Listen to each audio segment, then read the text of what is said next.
တံဝေယတရားကြီးပဲဖြစ်ပြီးတော့ရှိတ်တာကြီးလည်းခဏခဏမဝင်နဲ့အောင်ပေါ့စီးပွားလေးလည်းလောက်အောင်မှာပဲဖြစ်တယ်စီးပွားလောက်တာကိုအပြစ်လို့မပြောဘူးမြတ်စွာဘုရားကိုယ်တိုင်ကအေးမင်းတို့လူဖြစ်လာလို့ရှိရင်မျက်စိနှလုံးရှိရမယ်တဲ့မျက်စိတစ်လုံးကဘာလို့ဆိုရင်စီးပွားရှာရတဲ့မျက်စိနောက်မျက်စိတစ်လုံးကဘာလို့ဆိုရင်ကိုချင်းတရားမျက်စိဒီနှစ်ခုပြည့်စုံရင်ပြီးရောလူဘဝနှစ်ခုစလုံးရစေခြင်းစီးပွားပဲရှာပြီးတော့ကိုချင်းတရားပြပြနေမယ်ဆိုရင်အနှစ်သာရဘာမှမရနိုင်ဘူးဒါကြောင့်မို့နှစ်ဖက်စလုံးရအောင်အမြင်နှမျိုးနဲ့လုပ်ရမယ်ဘက်စုံကြိုးစားရမယ်ဆိုအဲ့ဒါမှလူဘဝမှာပြည့်စုံတယ်လို့မြတ်စွာဘုရားဟောတာနော်တချို့ကလည်းအတွေးလွဲတယ်စီးပွားရှာတာပဲငရဲကြီးသလိုလိုတွေးကြတယ်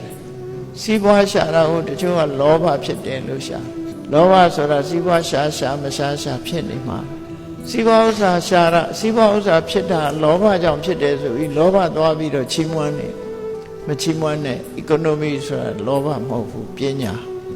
စီးပွားရှာတတ်တာကပညာကြိုးစားတာကဝိရိယလောကလူတွေချမ်းသာကြွယ်ဝတယ်ဆိုတာကံရဲ့အထောက်အကူပေါ်မှာကြည့်ပြီးတော့ပညာနဲ့ဝိရိယအသုံးချလို့ချမ်းသာတာဒါပေမဲ့တချို့လူတွေကလောဘကြောင့်ချမ်းသာတယ်လို့ထင်တာလောဘကြောင့်ကတော့မချမ်းသာဘူးလောဘကြောင့်ဆိုရင်သခိုးတပြပဲဖြစ်မယ်လောဘကသူများပစ္စည်းရချင်တာပဲရှိတယ်လေအဲ့ဒါကြံ့ကြံ့ဖန်ဖန်ကြောက်တဲ့လူကရှိသေးတယ်စီးပွားရှာလို့ရှိရင်လောဘနဲ့စီးပွားရှာတာမို့ငရဲကြီးတယ်လို့ထင်သေးတယ်မကြီးပါဘူးပုရုဇဉ်ဆိုတာတော့အကုသိုလ်တော့ရှိတာအကုသိုလ်ရှိတိုင်းငရဲကြတယ်လို့မှမဟုတ်တာဒါမို့အကုသိုလ်ကိုခွဲတဲ့ပါယကပနိယအပယ်ချတဲ့အကုသိုလ်ကတစ်မျိုးအနပါယကပနိယအပယ်မချတဲ့အကုသိုလ်ကတစ်မျိုးအပယ်ကိုချစေနိုင်တဲ့အကုသိုလ်မှာအပယ်ကိုချတာခေါဏလိုသူများသက်တွေတတ်တယ်သူများဥစ္စာခိုးတယ်ဆိုတာတွေကြတော့အပယ်ချစေနိုင်ငါးပါးသီလလုံလို့ရှိရင်အပယ်ချဖို့မရှိဘူးပေါ့နော်